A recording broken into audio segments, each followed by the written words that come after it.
نحمده ونصلي على رسوله الكريم وبعد فأعوذ بالله من الشيطان الرجيم بسم الله الرحمن الرحيم وإن خفتم ألا تعدلوا فواحدة أو ما ملكت أيمانكم ذلك أدنى ألا تعولوا صدق اللہ العظیم۔ میرے محترم معزز خواتین و حضرات، اسی آیت کے متعلق کچھ عرض کیا ہے پہلے بھی، تو آج بھی اسی کے متعلق کچھ عرض کرنا ہے۔ باندیوں کی بات گزری ہے۔ یہ بات تو واضح ہے کہ جو باندیاں اعلاء کلمت اللہ کے لیے جہاد کرتے ہوئے گرفتار ہو کر آئیں اور امیر المؤمنین اسے مجاہدین میں تقسیم کر دے، وہ باندیاں ہیں، ان سے جماع بھی جائز ہے۔ اس کے علاوہ یعنی ابتداءً کسی کو غلام بنا لینا یا باندی بنا لینا یہ جائز نہیں ہے۔ اب یہ گھروں کے اندر جو نوکرانیاں کام کرتی ہیں، ملازمائیں کام کرتی ہیں، یہ باندیاں نہیں ہیں، ان سے پردہ بھی واجب ہے، ان سے جماع بھی حرام ہے۔ جس طرح عام عورتوں سے نکاح، جس طرح عام عورتوں سے جماع حرام ہے بلا نکاح، ان سے بھی حرام ہے۔ اگر کوئی اپنی ان نوکرانیوں کو باندیاں سمجھ کے ان سے جماع کرتا ہے تو وہ زناکار ہے۔ اس بات کو اچھی طرح ذہن نشین کر لیں، اور ساتھ یہ بھی سمجھیں، اگر کسی لڑکی کے ماں باپ اپنی بیٹی کو فروخت کر دیں، یا کچھ لوگوں نے بعض عورتوں یا لڑکیوں کو اغوا کر کے بیچ دیا ہے، یا کوئی عورت خود سے آ کر کہتی ہے کہ میں تمہارے پاس باندی بن کر رہوں گی، تو ان تینوں قسموں میں وہ عورت باندی نہیں ہوگی، وہ آزاد عورت ہے، اس سے نکاح کرنا پڑے گا۔ بلا نکاح اس سے جماع جو ہوگا وہ زنا ہوگا۔ آیت کے اندر یہ بات بھی گزری تھی، فَانْكِحُوا مَا طَابَ لَكُم مِّنَ النِّسَاءِ، کہ تم نکاح کرو ان عورتوں سے جو تمہیں پسند ہیں، اس سے نکاح کر لو۔ تو عورت کو پسند کرنے کے کچھ اسباب ہوتے ہیں۔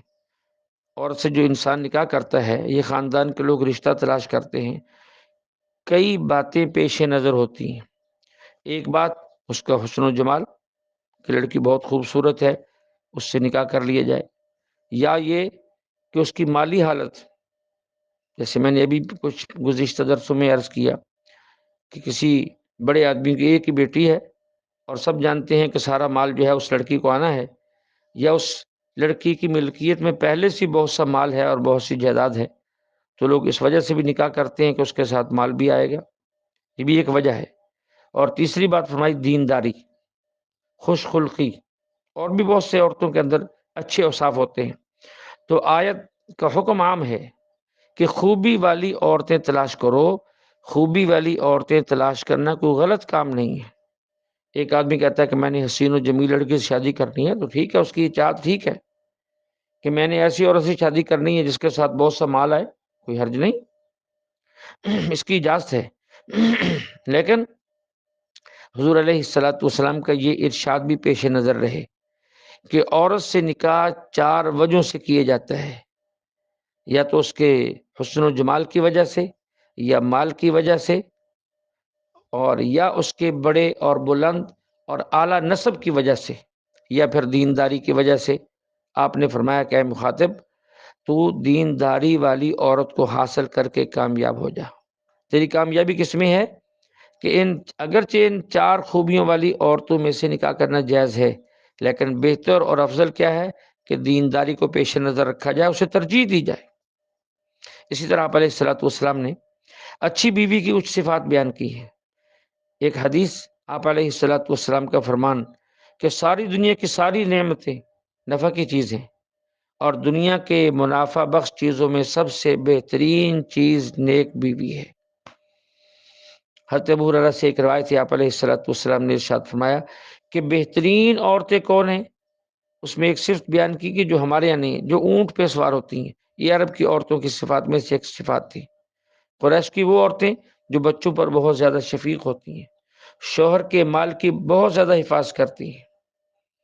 حضرت ابو امامہ رضی اللہ عنہ سے ایک روایت ہے، حضور علیہ الصلوۃ والسلام نے فرمایا تقوی کے بعد جو چیزیں بندہ کو حاصل ہوں، ان میں سے نیک بیوی سے بڑھ کر کوئی نعمت نہیں ہے۔ نیک بیوی کے اوصاف میں سے یہ ہے، اگر خامد اسے حکم دے فرما برداری کرے، بات مانے، جب مرد اس کو دیکھے تو وہ اس کیفیت میں ہو کہ مرد خوش ہو جائے، اور اگر شوہر کسی بات پہ قسم کھا لے تو بیوی اس کی قسم کو پورا کر دے، اور اگر شوہر کہیں چلا جائے سفر پہ، اس کے بعد اپنی جان، اپنی عزت، شوہر کے مال کی حفاظت کرے اور خیر خواہی کرے، اس کے اندر خیانت نہ کرے۔ تو جس طرح عورتوں میں دینداری دیکھ کر نکاح کرنے کو ترجیح دینے کا حکم دیا گیا ہے، اگرچہ حسن و جمال کی وجہ سے بھی نکاح جائز ہے، مال کی وجہ سے بھی جائز ہے، خوش اخلاقی کی وجہ سے بھی جائز ہے، بڑے اور اونچے خاندان ہونے کی وجہ سے بھی جائز ہے، اسی طرح مسلمانوں کو چاہیے کہ لڑکیوں کے لیے بھی ایسے مرد تلاش کریں جن میں دین غالب ہو، دیندار لڑکوں کو تلاش کیا جائے، اس لیے کہ جس لڑکے اور لڑکی میں دین ہوگا وہ گھر دنیا ہی کے اندر جنت کا نمونہ بن جائے گا۔ حضرت ابو ہریرہ سے روایت ہے، حضور علیہ الصلوۃ والسلام نے فرمایا، جب تمہارے پاس کوئی ایسا مرد، ایسا شخص نکاح کا پیغام بھیجے جس کی دینی حالت پر بھی تمہیں اطمینان ہے اور اخلاقی حالت بھی تمہیں پسند ہے، تو فوراً اپنی بیٹیوں کا نکاح کر دو۔ اگر تم ایسا نہیں کرو گے تو زمین میں بڑا فساد پیدا ہو جائے گا، وہ فساد کبیر، وہ فساد عریض، بڑا بڑا مسئلہ پیدا ہو جائے گا۔ اس لیے نکاح کرتے ہوئے آج لوگ پریشان ہیں کہ یہ رشتے نہیں ملتے۔ وہ رشتے اس لیے نہیں ملتے کہ ہم شرائط اتنی لگاتے ہیں کہ نہ اس جیسی شرائط والا لڑکا دنیا میں پیدا ہوا اور نہ ہماری بیٹی کا نکاح ہو۔ یہ دیکھیں کہ یہ دیندار ہے، دین کے سوجھ بوجھ ہے، اس کے ذرائع آمدنی حلال ہیں، اور بس اتنے سے ہیں کہ 3 وقت گھر میں کھانا پکے۔ باقی اگر اللہ نے اس لڑکی کے مقدر میں عافیت لکھی ہے، سکون لکھی ہے، وسعت لکھی ہے، تو وہ اللہ تعالیٰ کر دیں گے۔ اللہ جل شانہ ہمیں دین کو، اسلام کو، کلام مقدس کو، آپ علیہ الصلاۃ والسلام کے فرامین کو پڑھ کر، سمجھ کر، محبت اور عظمت کے ساتھ عمل کی توفیق عطا فرمائے۔ وآخر دعوانا ان الحمد للہ رب العالمین۔